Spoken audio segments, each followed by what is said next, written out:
আল্লামা দেলোয়ার হোসেন সাঈদী, যিনি সারা বিশ্ব জুড়ে তিনি কোরআনের তাফসীর করেছেন, বরং তিনি যখন ইন্তেকাল করেছেন তার মুখের উপরে, তার কপালের উপরে চুমো খাওয়ার পর চুমো খায়। জিজ্ঞাসা করি, রে দেলোয়ারের ভক্তরা, তোরা মোরা দেলোয়ারের গায়ে কেন চুমো খাস, মুখে চুমো খাস? বলে, হাদিস কোরআনে না থাকলেও মহাব্বত হাদিস আর কোরআন দ্বারাই প্রমাণ করা যায় না, মহাব্বতটা দেখানো যায় না, ভালোবাসাটা দেখানো যায় না। ভালোবাসা মানুষের অন্তরে থাকে। মানুষ যদি মানুষকে ভালোবাসে তাহলে মানুষ অনেক দূর পৌঁছাতে পারে। এজন্য হাদিস কোরআনে না থাকলেও, বলা না থাকলেও আমরা ভালোবাসার কারণে দেলোয়ার হোসেন সাঈদীকে মুখে চুমা দেই, বুকে চুমা দেই, কপালে চুমা দেই, চোখে চুমা দেই, মুখে চুমা দেই। জোরে বলো। আরে আপনারা নবীকে কতটা ভালোবাসেছেন? কি গো, নবীকে কতটা ভালোবাসেছেন? নবীর ভালোবাসা কতটা? যারা নবীর আগমনের আলোচনা করার জন্য মজলিস করে, তাদের বিপক্ষে যারা করে, বুঝবেন তাদের ভিতরে শয়তানি একটা খসরত বিরাজ করছে। কথা বলেন ঠিক কিনা? যে নবী আসার কারণে পৃথিবীর মাঝে আল্লাহ তাআলা আসমান জমিন সবকিছুই সৃষ্টি। আলোচনা অনেক বেশি বড়, আমি শুধু আজকের দিনে আলোচনা করতে চাচ্ছি নবীর আদর্শ। নবীর আদর্শ কাদের জন্য? এবারে আমি কোরআন থেকে একটা আয়াত, বেশি আয়াত করব আর ব্যাখ্যা করব। হাদিস আর কোরআনকে ব্যাখ্যা করার জন্য হাদিস, হাজার হাজার হাদিস এসেছে বাবা। কোরআনের এক একটা আয়াতের ব্যাখ্যা ঘন্টার পর ঘন্টা করলেও শুনে শেষ করা যাবে? কথা বলেন, যাবে নাকি? যাবে না। ভাইরা লক্ষ্য করুন, বিশ্বনবী মুহাম্মদুর রাসূলুল্লাহ তিনি হচ্ছেন আমাদের মডেল। পৃথিবীর মাঝে কোন নেতা আর নাকড়ি আমাদের মডেল নয়। পৃথিবীর মাঝে কোন নেতার নাকড়ি আমাদের মডেল নয়। আমাদের মডেল হচ্ছে জগৎগুরু নবী মুহাম্মদুর রাসূলুল্লাহ।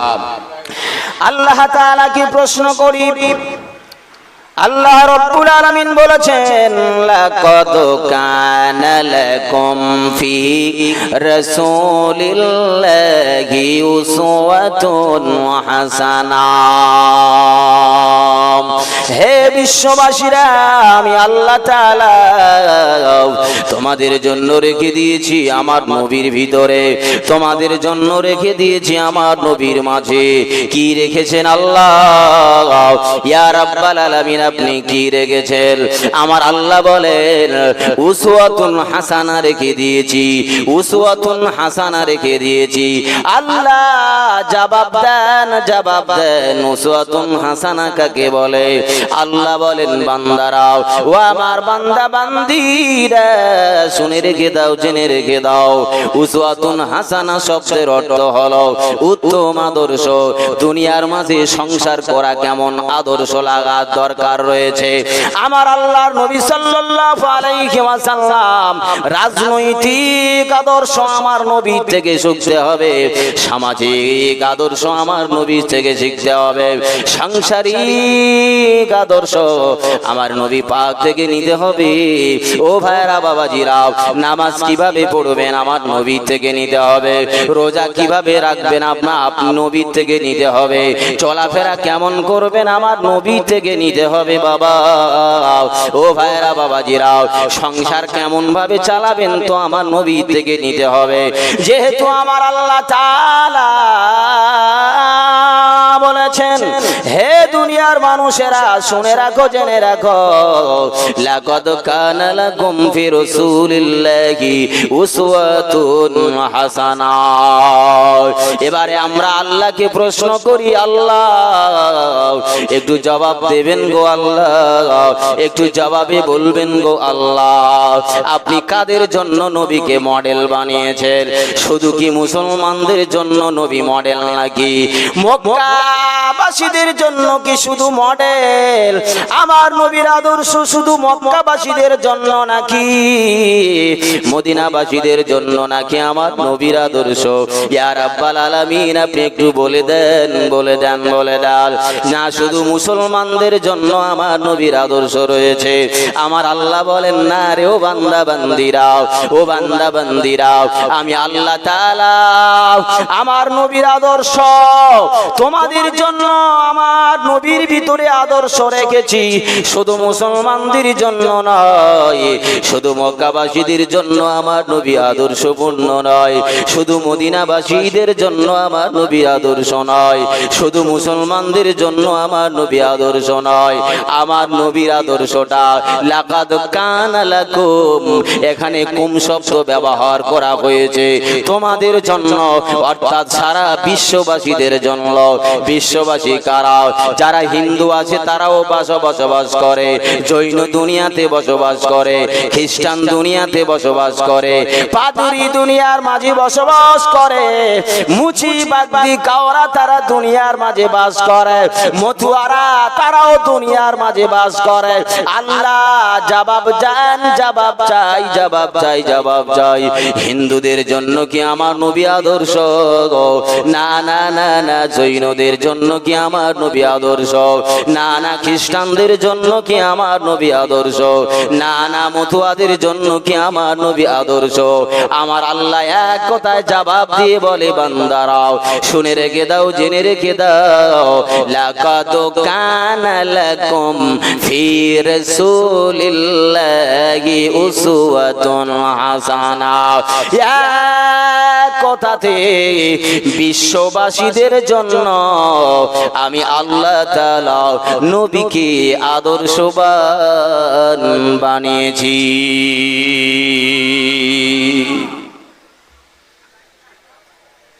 হ্যালো বাবা, বিশ্ববাসীদের জন্য নবী আদর্শ। আপনারা দেখেছেন বিজেপির একজন নেত্রী, দেখেছেন আপনারা? সায়ন ঘোষ, সায়ন ঘোষ, সায়নী ঘোষ, এ নাম কি বললাম জানেন না আপনারা? সায়নী ঘোষ কি বলছে জানেন? বলছে দে দে পাল তুলে দে, যাবো মদিনায়। আরে মদিনায় কেন যাবি রে? বলছে নবী, মদিনায় নবী আছে, মুসলমানদের নয়, ও হিন্দুদেরও নবী, জৈনদেরও নবী, খ্রিস্টানদের নবী, পাদ্রীদের নবী। না না, তার বলার অধিকার আছে। আমার নবী তো শুধু মুসলমানদের জন্য নয়, যারাই আমার নবীর প্রতি বিশ্বাস করেছে, ভালোবেসেছে, তারাও কিয়ামতের দিনেতে উম্মতে মুহাম্মাদীর মান আর মর্যাদা পেয়ে যাবে। একটু জোরে বলেন, এই একটু জোরে বলেন না সুবহানাল্লাহ। দেখেছেন? বলছে দে দে পাল তুলে দে, যাবো মদিনায়, ছেড়ে দে নৌকা মাঝি, যাবো মদিনায়। হায় হায় হায়, মদিনায় কেন যাবে? মদিনায় রয়েছে সারা বিশ্ববাসীদের জন্য আদর্শ রয়েছে। এখন তো আবার দেখছি হিন্দু ঘরের মহিলারা তারা নবীর প্রেমের গজল পড়ে ফেসবুকে ছাড়ছে।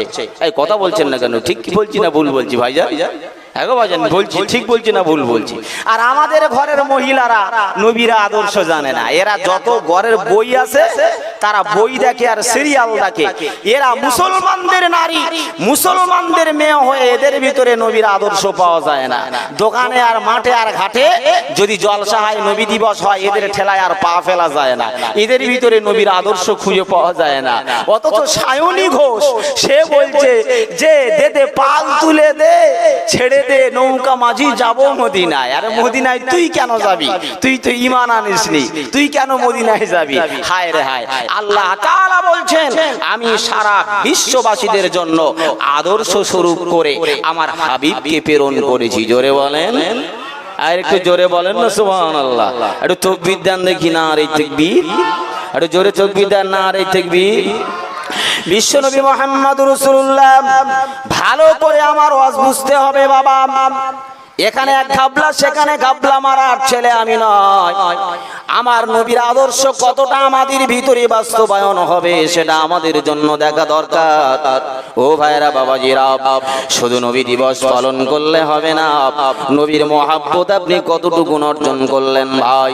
নামাজ আপনি পড়ছেন, ঠিক আছে, নামাজ কার মাধ্যমে আপনি শিখলেন? রোজা আপনি রাখছেন, ঠিক আছে, রোজাটা আপনি কোন মারফতে রাখছেন? ভাইরা, নবীর আদর্শটা আমাদের ভিতরে রাখতে রাখতে হবে কেমন করে ভাইরা। এবার আমরা আল্লাহ তাআলাকে প্রশ্ন করে বলি, আল্লাহ আপনি বলেছেন লাকাদ কানা লাকুম ফি রাসূলিল্লাহি উসওয়াতুন হাসানা। হে বিশ্ববাসীরা, বিশ্ববাসী বলতে পৃথিবীর মাঝে যত জাতি আছে, যত গোষ্ঠী আছে, হিন্দু জৈন খ্রিস্টান পাদ্রী যত যা কিছু আছে, সবাইকে লক্ষ্য করে আমার আল্লাহ তাআলা বললেন, আমার হাবিব তোমাদের জন্য আদর্শপূর্ণ, তোমাদের জন্য আদর্শপূর্ণ। আল্লাহ তাআলা কি জিজ্ঞাসা করি, আল্লাহ আপনি তো কোরআনে বলেছেন ফানকিহু মা তাবা লাকুম মিনান নিসাই মাসনা ওয়া সুলাসা ওয়া রুবা ফাইন খিফতুম আল্লা তা'দিলু ফাওয়াহিদা। আল্লাহ আপনি বলেছেন ও বিশ্ববাসীরা, আমার নবী তোমাদের জন্য আদর্শপূর্ণ, কিন্তু আপনি কোরআনে বলেছেন ফানকিহু মা তাবা লাকুম মিনান নিসা, ও আমার বান্দা বান্দিরা তোমরা বিবাহ করো, বিবাহ করো। ফানকিহু মা তাবা লাকুম মিনান নিসা মাসনা ওয়া সুলাসা ওয়া রুবা, দুটো করো, তিনটে করো, চারটে করো। একটা তো তোমরা করবে, দুটো করো, তিনটে করো, চারটে করো। আল্লাহ আপনি বলেছেন নবীর ভিতরে আমার আদর্শ, আমাদের আদর্শ রয়েছে, কিন্তু নবী পাক সাল্লাল্লাহু আলাইহি ওয়াসাল্লাম করেছেন 9খানা বিবাহ, আর আপনি আমাদেরকে 4টে বিয়ে করতে বলেছেন। তাহলে আমরা নবীর আদর্শটা মানবো না আপনার হুকুমটা ছাড়বো, না আপনার হুকুম মানবো না নবীর আদর্শটা নেব গো আল্লাহ। আল্লাহ তাআলার কাছে আমাদের প্রশ্ন, আল্লাহ নবী কেন 9খানা বিয়ে করেছেন, আমরা কেন 4খানা করতে পারবো? আয় আল্লাহ আপনি বলেছেন নবীর থেকে আদর্শ নিতে, এবারে আপনি জবাবটা দেন। আমার আল্লাহ বলেন, ও দুনিয়ার মানুষেরা শুনে রেখে দাও, জেনে রেখে দাও, আমি আল্লাহ তাআলা তোমাদের জানিয়ে দিতে চাই, আমার নবী হলো তোমাদের জন্য মডেল, আমার নবী হলো তোমাদের জন্য মডেল। তোমরা নবীর থেকে আদর্শ নেবে। আমার আল্লাহ তাআলা বলেছিল আমার হাবিবকে স্বতন্ত্রভাবে আমি আল্লাহ বানিয়েছি। আমার হাবিব জৈবিক চাহিদার জন্য এত তিনি বিয়ে করেনলে। মুফাসসিরে কেরামরা লিখেছেন 1 নম্বর উত্তর হলো, আমার নবীর বয়স যখন 25 বছর, তখন আমার নবী খাদিজার সঙ্গে বিয়ে করেছিলেন। বাবা, খাদিজার বয়স ছিল 40 বছর।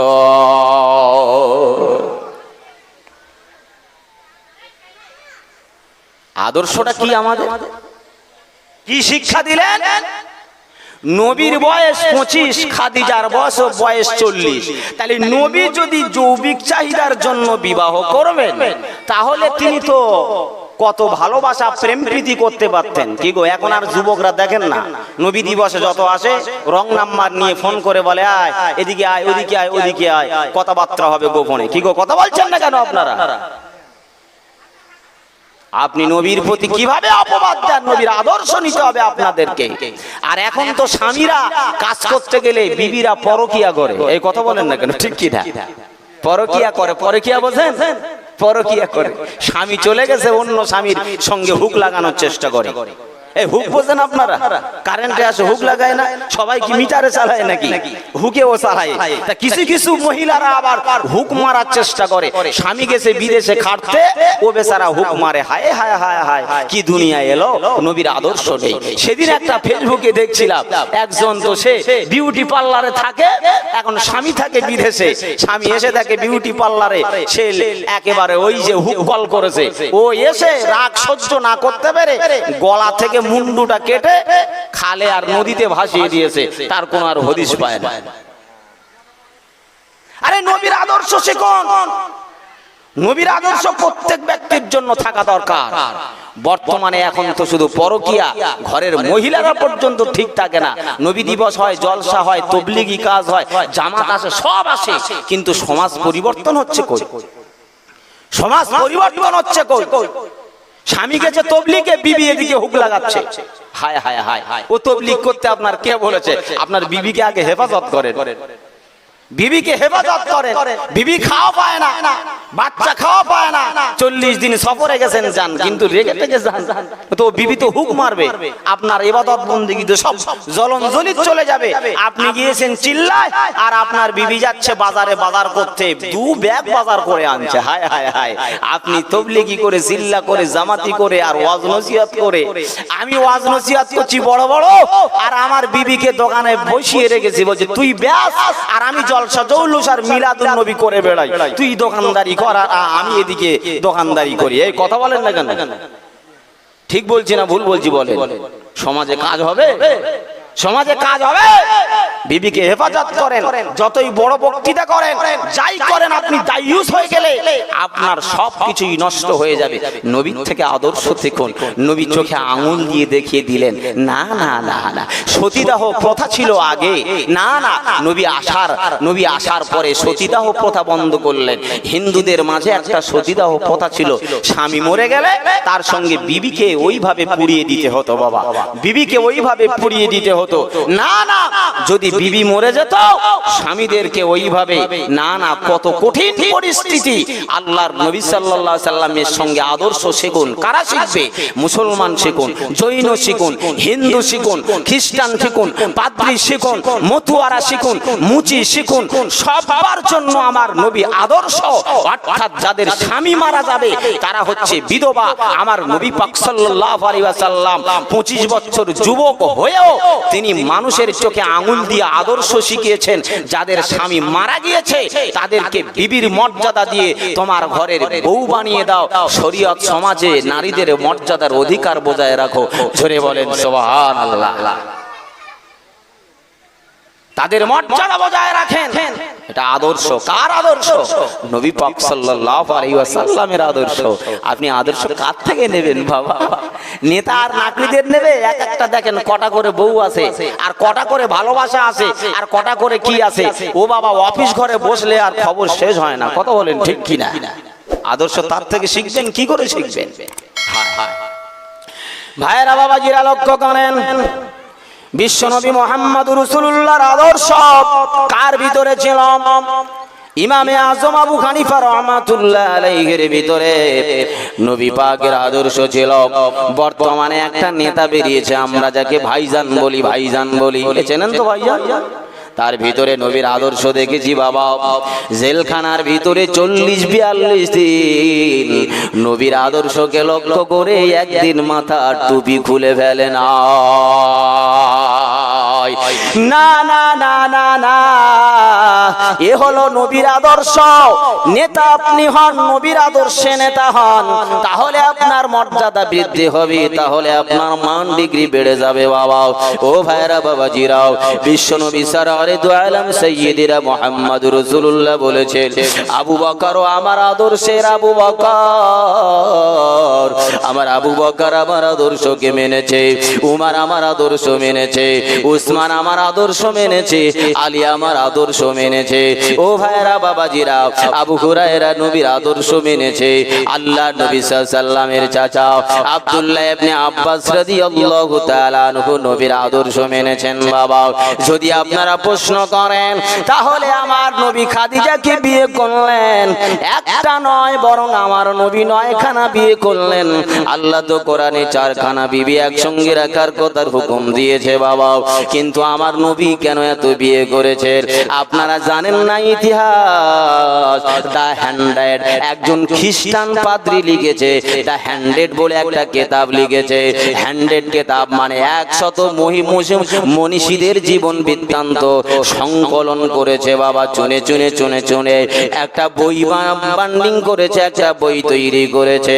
বইটার নাম দেওয়া হয়েছে দি 100। এই দি 100 কিতাবের ভিতরে, বইয়ের ভিতরে লক্ষ্য করে দেখা গেল বাবা, 100 মনীষীদের জীবন কাহিনী আলোচনা করা হয়েছে বাবা। 100 মনীষীদের জীবন বৃত্তান্ত আলোচনা করা হয়েছে।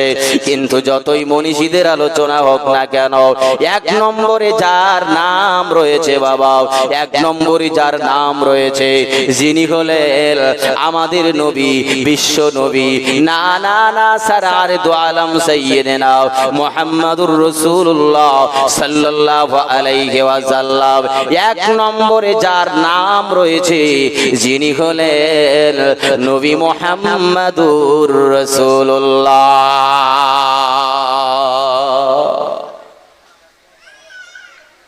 খ্রিস্টান চিনল নবীকে, মাছে চিনল নবীকে, গাছে চিনল নবীকে, হরিণেও চিনল নবীকে, আমরা উম্মত হয়ে চিনতে পারিনি। এটাই আমাদের দুর্ভাগ্যের কারণ। কথা বলেন ঠিক কিনা? এটাই হচ্ছে আমাদের দুর্ভাগ্যের কারণ। নবী দিবসে বসবেন কেন? যান, সিনেমা হচ্ছে সেখানে যান, সেখানে গিয়ে বসে থাকেন, সেখানে অনেক কিছু দেখতে পাবেন। যান দোকানে যান, অমুক জায়গায় চলে যান, আড্ডা মারেন। অনেকেই তো আবার নবী দিবসের নামে মদ খেয়ে রাস্তায় পড়ে থাকে। কথা বলেন না কেন? ঠিক কিনা? আবার কিছু কিছু নবী দিবস, সেদিন গিয়েছিলাম এক জায়গায়, বলছে মাওলানা সাহেব নবী দিবসের বিরিয়ানি রান্না হয়েছিল, শুধু এক পিস গোশত কম পড়ে গেছে। মারামারি করে দুই দলে বিভক্ত হয়ে ও তো বছরের পর নবী দিবস বন্ধ হয়ে গেছে। হায় রে নবী দিবস, এ গোশতর মহব্বত না নবীর মহব্বত? এ তো বোঝা বড় মুশকিল রে বাবা, এ তো বোঝা বড় মুশকিল। বোঝাই যায় না কিসের নেশায় কেমন করে বীর ডুবুরি সিন্ধু সেচে মুক্ত হানে। না না, কিসের নেশায় বীর ডুবুরি নদীর তলায় ডুব দিয়ে হাসা করে, এটাই তো বড় মুশকিল কথা ভাইয়েরা, বাবাজিরা। এজন্য আমাদের নবীর আদর্শ নিতে হবে ভাইয়েরা। লক্ষ্য করুন, বিশ্বনবী মুহাম্মদুর রাসূলুল্লাহর আগমনের কথা আমি, তবে মনে রাখবেন একটা বিষয়, যেটা হলো নবীর আদর্শ আমাদের ভিতরে রাখতে হবে বাবা। এর আগে আমি একটা কথা বলে যাই। হযরতে জাবির, হযরতে আব্দুল্লাহ ইবনে আব্বাস রাদিয়াল্লাহু তাআলা আনহু হইতে হাদিসটা বর্ণিত রয়েছে বাবা। হাদিসটি বুখারী শরীফের হাদিস রয়েছে, হাদিসটি মুসলিম শরীফের ভিতরে রয়েছে বাবা। হাদিসের পাকের ভিতরে আন জাবিরিন ওয়া ইবনে আব্বাস রাদিয়াল্লাহু তাআলা আনহুমা ক্বালা উলিদা রাসূলুল্লাহ সাল্লাল্লাহু আলাইহি ওয়াসাল্লাম ফি আমিল ফিল ইয়াউমুল ইসনাইন আস-সানি আশারা মিন শাহরি রবিউল আউয়াল ফিহি বা'সা ওয়া ফিহি হাজারা মিন মক্কাতি ইলাল মাদিনা ওয়া ফিহি উরিজা ওয়া ফিহি মাতা। একবার জোরে জোরে বলুন না সুবহানাল্লাহ। হযরত জাবির রাদিয়াল্লাহু তাআলা আনহু, আব্দুল্লাহ ইবনে আব্বাস রাদিয়াল্লাহু তাআলা আনহু দুইজনাই হাদিস বর্ণনা করে বলেছেন, রাসূলুল্লাহকে জিজ্ঞাসা করলাম, ইয়া রাসূলুল্লাহ, ইয়া হাবিবাল্লাহ, আপনি কবে জন্মগ্রহণ করেছেন? এই কিতাবটার ভিতরে আল বিদা ওয়ান নিহায়া কিতাবের ভিতরে এসেছে। হাফিজ ইমাদউদ্দিন ইবনে কাসির রাহমাতুল্লাহ আলাইহি তিনিও আল বিদা ওয়ান নিহায়া কিতাবের ভিতরে হাদিসটা সংকলন করে এনেছেন। তিনি বলেছেন, হযরত আব্দুল্লাহ ইবনে আব্বাস রাদিয়াল্লাহু তাআলা আনহু বলেন, রাসূলকে জিজ্ঞাসা করলাম, ইয়া রাসূলুল্লাহ, ইয়া হাবিবাল্লাহ, আপনি কোন দিনে জন্মগ্রহণ করেছেন? রাসূল করিম সাল্লাল্লাহু আলাইহি ওয়াসাল্লাম বলেছেন, উলিদা ফি আবিল ফিল, হস্তি বাহিনীর বৎসরে, হস্তি বাহিনীর বৎসরে, যেদিন আব্রাহা বাদশা যে বৎসরে খানায় কাবা ভাঙার জন্য হস্তি বাহিনী নিয়ে মক্কার মাঝে চলে গিয়েছিল বাবা। মক্কা শরীফের কাবা রাখা যাবে না, মক্কা শরীফের কাবা ঘর ভেঙে ফেলতে হবে। আব্রাহা বাদশা নিজে একটা কাবা তৈরি করেছেন বাবা। মক্কাবাসীদের লক্ষ্য করে বলেছিলেন, মদিনাবাসীদের লক্ষ্য করে বলেছিলেন, সারা বিশ্ববাসীদের লক্ষ্য করে বলেছিলেন, তোমরা আর মক্কার কাবা শরীফে যাবে না, আমি আব্রাহা বাদশা একটা কাবা তৈরি করেছি, এই কাবাতে তোমরা আসবে, তওয়াফ করবে। না না না না না, কাবা ঘর ভাঙার জন্য যে বৎসরে হস্তি বাহিনী আব্রাহা বাদশা নিয়ে গিয়েছিলাম, 4-50 দিন পরে আমার পয়গম্বর দুজাহানের বাদশা ভবপারের কান্ডারি সরদারে দু আলম সাইয়্যিদিনা মুহাম্মদুর রাসূলুল্লাহ সাল্লাল্লাহু আলাইহি ওয়াসাল্লাম সারা বিশ্বকে আলো করে, সারা পৃথিবীকে আলো করে, যিনি হলেন বিশ্বগুরু, যিনি হলেন বিশ্ব নেতা, যিনি হলেন বিশ্বদাতা, যিনি হলেন হলেন শাফাতের কান্ডারি, যিনি হলেন আবে কাউসারের মালিক, যিনি হলেন সাকিয়াল কাউসার, যিনি হলেন মহাশরের মালিকের দিনে আমার আল্লাহর নবী মহাশরের মহাময়দানে শাফাতের তাজ তিনি পরিধান করবে।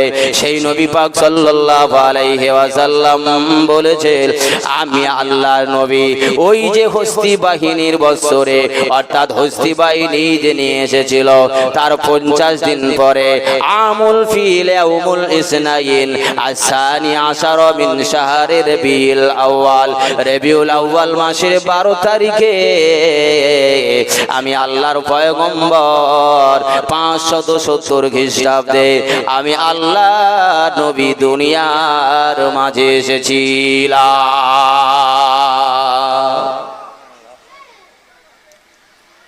অনেকেই বলে 9 রবিউল আউয়াল, অনেকেই বলে 10 রবিউল আউয়াল, অনেকেই বলে 12 রবিউল আউয়াল।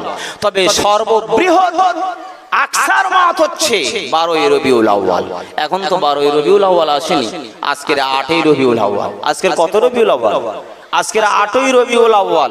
12 রবিউল আউয়াল তো এখন বাকি রয়েছে, বরং আমাদের প্রস্তুতি নিতে হবে। আরো একটা আমল বলে যাচ্ছি, যেহেতু নবীর আদর্শের কথা আলোচনা হবে, কিন্তু আমরা আদর্শ, অনেকেই বলে নবী দিবস কোথায় পেয়েছে এরা, নবী দিবস কোথায় পেল এরা? এরা মুসলিম শরীফের সহিহ হাদিস বলে যাচ্ছে। আন আবি কাতাদা রাদিয়াল্লাহু তাআলা আনহু হইতে হাদিস বর্ণিত। তিনি কি বলছেন দেখেন, ওয়া আন আবি কাতাদা রাদিয়াল্লাহু তাআলা عنه قال سئل رسول الله صلى الله عليه وسلم عن صوم الاثنين قال فيه ولدت وفيه بعث وفيه هاجر من مكة إلى المدينة وفيه مات وفيه أُرِجَ إلى السماء। হযরত আবি কাতাদা রাদিয়াল্লাহু তাআলা আনহু বিশ্ব নবীকে দেখলেন, নবী পাক সাল্লাল্লাহু আলাইহি ওয়াসাল্লাম প্রতি সোমবার দিনে তিনি রোজা রাখেন বাবা, প্রতি সোমবার দিনে তিনি রোজা রাখেন বাবা, প্রতি সোমবার দিনে তিনি রোজা রাখেন বাবা। আবি কাতাদা বলেন, ইয়া রাসূলুল্লাহ, আপনি প্রতি সোমবার দিনে কেন রোজা রাখেন তো বুঝতে পারি না, আপনি প্রতি সোমবার দিনে কেন রোজা রাখেন তো বুঝতে পারি না। আল্লাহ নবী বলেছিলেন, আবি কাতাদা শুনে রেখে দাও, ফিহি উলিদতু, আমি আল্লাহর নবী ওই দিনে আমি দুনিয়ার মাঝে আগমন করেছি। আগমনের দিন তারিখটা মনে রেখে আমি রাসূলুল্লাহ প্রতি সোমবার দিনেতে রোজা আদায় করি। শুধু তাই নয়, ওয়া ফিহি বাসা, ওই দিনে আমি আল্লাহ তাআলা আমার নবুয়ত প্রদান করেছেন বাবা। ওয়া ফিহি হাজার মিন মক্কা ইলাল মদিনা, ওই দিনে আমি মক্কা আমার জন্মভূমি ছেড়ে দিয়ে মদিনার মাঝে চলে গিয়েছিলাম। যেদিন আমি মক্কা ছেড়ে মদিনার মাঝে চলে যাই, মদিনাবাসীরা আমার জন্য পাগল হয়ে গিয়েছিল বাবা। মদিনাবাসীরা আমার ওয়েলকাম জানানোর জন্য কেউ বা গাছে উঠেছে, কেউ বা ঘরের ছাদে আরোহণ করেছে। আমি রাসূলুল্লাহ যখন মদিনায় পদার্পণ করলাম, আমার মদিনার আনসারী সাহাবীরা আমাকে লক্ষ্য করে বলেছিলেন, ইয়া রাসূলুল্লাহ, ইয়া হাবিবাল্লাহ, আপনি একটু আমার বাড়িতে আসেন। আর একজন সাহাবী এসে বলছেন, ইয়া রাসূলুল্লাহ, আমার বাড়িতে আসেন। আর একজন এসে বলছেন, ইয়া রাসূলুল্লাহ, আমার বাড়িতে আসেন। কারণ আমরা জানি যেদিন হালিমা আপনাকে নিয়ে গিয়েছিল মক্কা থেকে, যেদিন আপনাকে নিয়ে গিয়েছিলেন হালিমাতুস সাদিয়া মক্কা থেকে তায়েফের ময়দানে, হালিমা বড় গরীব ছিল। ইয়া রাসূলুল্লাহ, ইয়া হাবিবাল্লাহ, হালিমার বকরিগুলো বড় দুর্বল ছিল। হালিমার উট হাঁটতে পারছিল না, চলতে পারছিল না। হালিমার ঘরে খাদ্য সামগ্রী ছিল না। যেদিন আপনি হালিমার উটের পিঠে আপনি আরোহণ করেছিলেন, সাথে সাথে সাথে সাথে হালিমার উটটা শক্তিশালী হয়ে গিয়েছিল। ইয়া রাসূলুল্লাহ ইয়া হাবিবাল্লাহ শুধু তাই নয়, আপনি যখন চলে গেলেন হালিমাতুস সাদিয়ার বাড়িতে, হালিমার বকরিগুলো রোগা ছিল, মোটা হয়ে গেল। হালিমার বকরিগুলো রে ওলানে দুধ ছিল না বাবা। আল্লাহর নবী সাল্লাল্লাহু আলাইহি ওয়াসাল্লাম যাবার পরে দুধ এসে গেছে, কেন না সরকারে দু আলম তিনি এসেছেন বাবা, রহমাতাল লিল আলামিন তিনি এসেছেন বাবা, বিশ্ববাসীদের জন্য আদর্শবান ব্যক্তি তিনি এসে গেছেন বাবা। আমার আল্লাহ তাআলার নবী যখন তিনি মদিনার মাঝে তিনি যাচ্ছিলেন, সাহাবীদেরকে বলেছিলেন, সাহাবীরাও আমি কারোর ঘরে যাওয়ার জন্য বলবো না, বরং আমার উটটা যার ঘরে গিয়ে সামনে গিয়ে বসে পড়বে, আমি রাসূলুল্লাহ তাদের ঘরে থাকব। মদিনাবাসীরা দেওয়ানা হয়ে গেছে বাবা, পাগল হয়ে গিয়েছে। আহারে নবীর বরকত কি আমার ঘরে আসবে না? এখন মানুষ আলেম আসলে ঘৃণা করে, আগে আলেম আসলে সবাই চায় তো আমার ঘরে একটু নিয়ে যাই। এই কথা বলেন না কেন, ঠিক কিনা? ফুরফুরার হুজুররা আসলে, এই তো গতদিন তার আগের দিনে পানিখালি হাফিজিয়া মাদ্রাসায় ছিলাম, আমাদের ভাইজান সানাউল্লাহ সিদ্দিকী এসেছিলেন। তো মানুষ আসার পরে যেন পাগল হয়ে গেছে, মনে মনে করে আমার বাড়িতে একটু নিয়ে গেলে যেন আমার আত্মাটা ঠান্ডা হয়। এই কথা বলেন ঠিক কিনা? কারণ আলেম সমাজ বর্তমানের আলেম সমাজ এত ঘৃণিত হয়ে গেছে, এদের ধারে বাড়েও মানুষ যেতে চায় না। কথা বলেন ঠিক কিনা?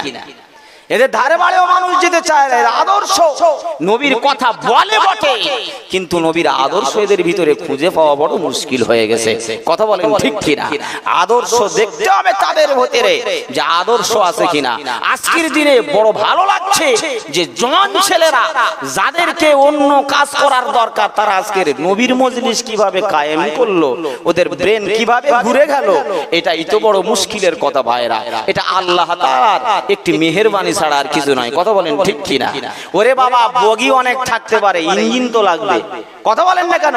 ইঞ্জিন যদি না হয় তাহলে ও ঢপ ঢপ করে ও শিয়ালদায় যেতে পারবে না। 10টা ছাড়া 15টা বগি দিলে ও কোনো কাজ হবে না। এই আজকের দেখছিলাম ফেসবুকে ভাইরা, শিয়ালদা থেকে হাওড়া থেকে একটা ট্রেন ছেড়েছে, হাওড়া থেকে ট্রেন যাচ্ছিল, এখন রেল লাইনের ভিতরে ফাটল ধরে গর্ত হয়ে গিয়েছে। একজন ছোট্ট বাচ্চা, তার নাম হচ্ছে মুরসেলিম। তার নাম কি বললাম? জোরে বলেন, কি নাম বললাম? মুরসেলিম বলে নাম। আহারে, কবস্তরের বাচ্চা, ওর মাথায় বুদ্ধি এলো কি করে? সে না অন্য কোন বাচ্চা নয়, মুসলমানের বাচ্চা। কার বাচ্চা? মুসলমানের বাচ্চা। বুকের পাটা দেখেন, ছোট্ট বাচ্চা। তো রেল পড়বে, প্যাসেঞ্জার বিপদে পড়বে, তা ওর কি হয়েছে? ও গায়ে থেকে লাল গেঞ্জি ছাড়িয়ে নিয়ে আর পতাকার মতো উড়ুচ্ছে, পতাকার মতো সিগন্যাল দিচ্ছে, বলে ওরে রেড সিগন্যাল।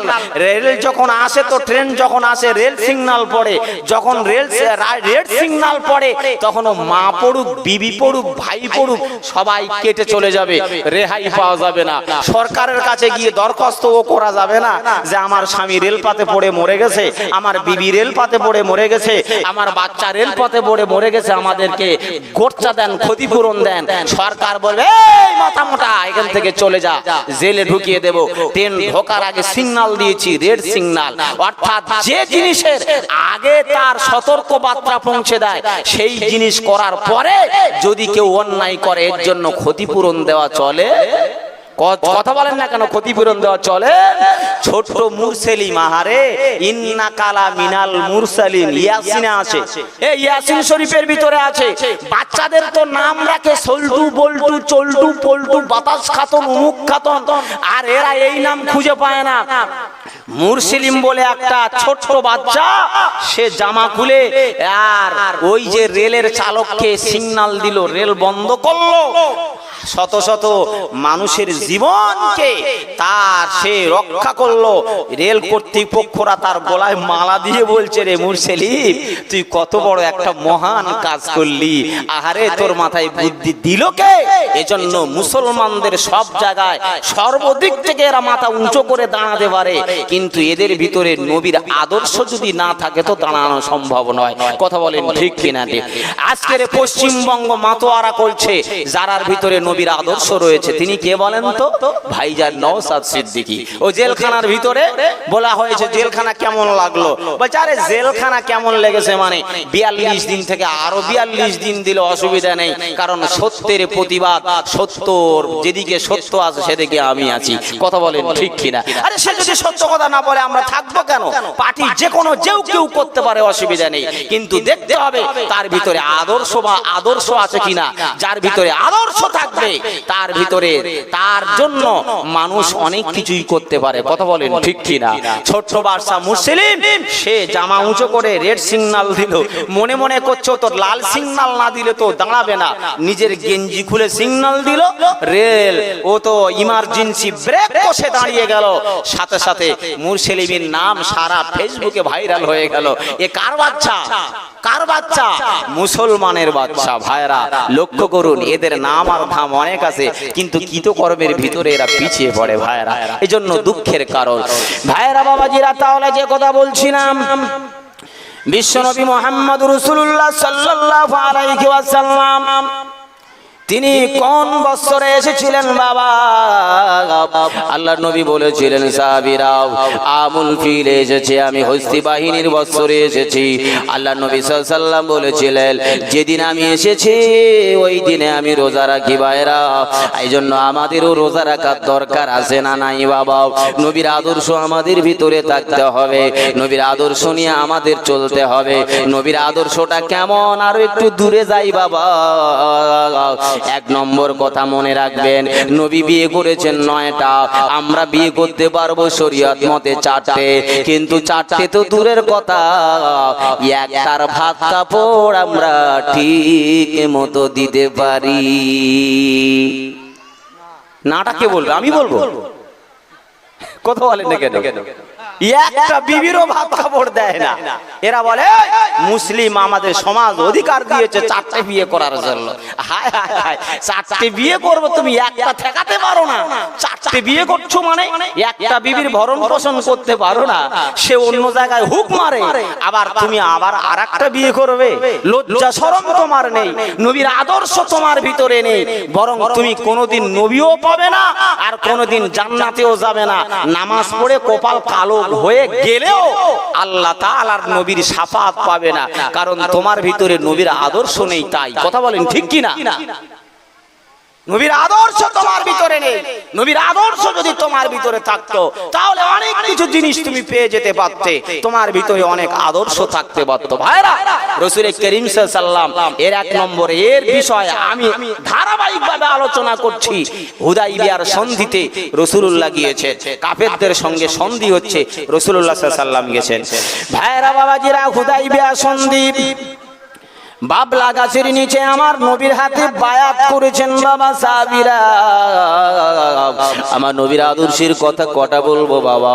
আজকে দিনে আমার নবীর আদর্শ যদি থাকে বাবা, যে কোনো গোত্রের মানুষ হোক না কেন, হিন্দু মানুষ যদি বিপদে পড়ে আপনি তার পাশে চলে যাবেন, জৈন যদি বিপদে পড়ে তাকে দেখতে যাবেন বাবা। এটা আমার নবীর আদর্শ বাবা, এটা আমার নবীর আদর্শ। মানুষ মানুষকে ছোট ভাববেন না বাবা, মানুষ মানুষকে ক্ষতি করবেন না বাবা, মানুষ মানুষের প্রতি হিংসা রাখবেন না বাবা, মানুষ মানুষের মাল চুরি করবেন না বাবা, মানুষ মানুষের বিপদে ফেলার চেষ্টা করবেন না বাবা। এটা আমার নবীর আদর্শ নয় বাবা, এটা আমার নবীর আদর্শ নয় বাবা। আমার নবী শিখিয়ে দিয়েছেন। আল্লাহ নবী সাল্লাল্লাহু আলাইহি ওয়াসাল্লাম হুদাইবিয়া সন্ধিতে গিয়েছেন। কাফেররা বলল ইয়া রাসূলুল্লাহ আপনার সঙ্গে সন্ধি হবে, লিখবে কে? হযরতে আলীর হাতে খাতা কলম দিয়েছো বাবা। আলী তুমি চুক্তিপত্রটা লিখে নাও, আলী তুমি চুক্তিপত্রটা লিখে নাও। আলী হযরতে আলী লিখছেন বাবা। লেখা শেষ হয়ে গেল, লেখা শেষ হয়ে গেল। হযরতে আলী কাররামুল্লাহি ওয়াজহাহু বলছেন ইয়া রাসূলুল্লাহ ইয়া হাবিবাল্লাহ, ইয়া রাসূলুল্লাহ ইয়া হাবিবাল্লাহ, লেখা আমার শেষ হয়ে গিয়েছে। বিপক্ষদের দেখানো হলো, দেখো তোমরা চুক্তিপত্র দেখো। চুক্তিপত্র দেখার পরে দেখা গেল একটা নাম বাড়তি লেখা হয়েছে, বাড়তি নয়, মুহাম্মাদুর রাসূলুল্লাহ লেখা হয়েছে। নবী মুহাম্মাদুর রাসূলুল্লাহর নামটা চুক্তিপত্র লেখা হয়েছে বাবা। নবী মুহাম্মাদুর রাসূলুল্লাহর নামটা চুক্তিপত্রতে লেখা হয়েছে বাবা। এজন্য তারা বিপক্ষ পার্টিরা তারা আবেদন করে বলছে, লেখা সব ঠিক আছে, একটা লেখা মানতে পারি না, একটা নাম কেটে দিতে হবে তোমাদের, একটা নাম কেটে দিতে হবে তোমাদেরকে। কোন নামটা? বলে রাসূলুল্লাহ শব্দটা কেটে দিতে হবে। দুই পক্ষে, হ্যাঁ রে বাবা, দুই পক্ষ যখন বিচারে বসে, যার পক্ষ বেশি থাকে সে কি কম ছাড়বে নাকি? হ্যাঁ গো বাবা, ছাড়বে। অন্যায় সে দেখবে না। এখন তো আর পার্টি অফিসে বিচার নিয়েও পারা যায় না, কথা বলেন ঠিক কি না? এখন পার্টি অফিসে বিচার নিয়েও পারা যায় না। কত বিচার করবেন বলেন? বিচার করে করে মাথা খারাপ, বিচার শেষ হয় না। রাসূল করিম সাল্লাল্লাহু আলাইহি ওয়াসাল্লামের বিচারের চুক্তিপত্র লেখা হলো।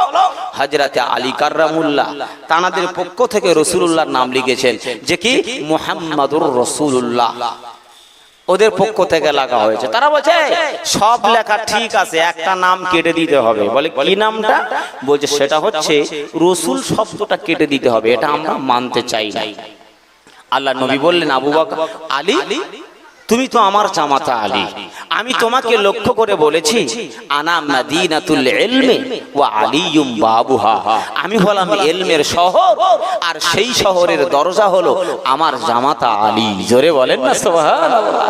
যে আলী খায়বার যুদ্ধেতে তিনি একটা গেট ধরে যুদ্ধ পরিচালনা করেছেন, যে গেটের ওজন ছিল 80 মণ। এই জোরে বলেন না সুবহানাল্লাহ, একটু চিল্লে বলেন সুবহানাল্লাহ। কমন বললাম, জোরে বলেন কমন। 80 মণ তিনি বাম হাত দিয়ে চেকিয়ে যুদ্ধ পরিচালনা করছেন। না না, নাসরুম মিনাল্লাহি ওয়া ফাতহুন করিম, আল্লাহর সাহায্য তাদের নিকটে ছিল, আমরা কিন্তু আল্লাহর সাহায্য নিকটে পাই না। হযরতে আলীর ভিতরে একটা বড়ত্ব, মহানত্ব প্রকাশ পেয়েছে। তদানীন্তন সময়ে হযরতে আলী কাররামুল্লাহ ওয়াজহুর মতো এমন বীরত্বের পরিচয় আর কেউ দিতে পারেনি। আল্লাহর নবী বলছেন আলীর ভিতরে হয়তো অহংকার ঢুকতে পারে। ডেকে বলছে, আলী এখন তো যুদ্ধ শেষ হয়ে গেছে বাবা। বলছি ইয়া রাসূলুল্লাহ শেষ হয়ে গেছে, এবারে যাও তো ওই গেটটা চেকিয়ে আমার কাছে আনো তো বাবা।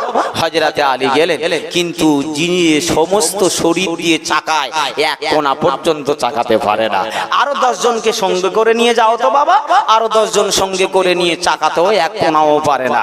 আল্লাহর নবীর কাছে এসে একটু লজ্জিত হয়ে মুখটা মলিন করে বসে আছে। আল্লাহর নবী বলছেন, লিমাযা ইয়া আলী, আলী তোমার কি হয়েছে বাবা, মনটা খারাপ? ইয়া রাসূলুল্লাহ, যে গেট ধরে আমি একাকী যুদ্ধ পরিচালনা করেছি, সেই গেট আমরা 10 জন মিলেও চাকাতে পারছি না। আল্লাহর নবী বললেন, বাবা আলী, এজন্য তুমি পারো না, কারণ তুমি যখন যুদ্ধ পরিচালনা করো সতের উপরে, তখন তোমার সঙ্গে আল্লাহর ফেরেশতারা তোমার হাতের সঙ্গে হাত লাগিয়ে ধরেছিল। জোরে বলেন, আর একটু চিল্লে বলেন সুবহানাল্লাহ। আর এরা বলে মুসলমানদের রাস্তা নাই, মুসলমানদের সমাজ শরীয়তের রাস্তা নেই। হায় রে হায়, এদের রাস্তা নেই কে বলেছে? এদের জন্য তামাম পৃথিবী আল্লাহ রাব্বুল আলামিন টিকিয়ে রেখেছেন। কথা বলেন ঠিক কিনা? বরং এদের রাস্তা অনেক আছে কিন্তু খুঁজে পায় না। কথা বলেন ঠিক কিনা? এদের রাস্তা অনেক আছে, খুঁজে পায় না। খুঁজে পাবে কি করে? তো নবীর আদর্শ নেই, তো খুঁজে পাবে কি করে? চশমা চোখে দিয়েও অন্ধ, দেখাও পায় না, কারণ সেই নবীর আদর্শটা তার ভিতরে নেই। এজন্য হযরতে আলীকে ডেকে বলছে, আলী আমার রাসূলুল্লাহর নামটা কেটে দাও না বাবা, অসুবিধা কি আছে? হযরতে আলী বলেছিলেন, ইয়া রাসূলুল্লাহ, ইয়া হাবিবাল্লাহ, আমার জীবন থাকতে আমি রাসূল শব্দটা কাটতে পারবো না।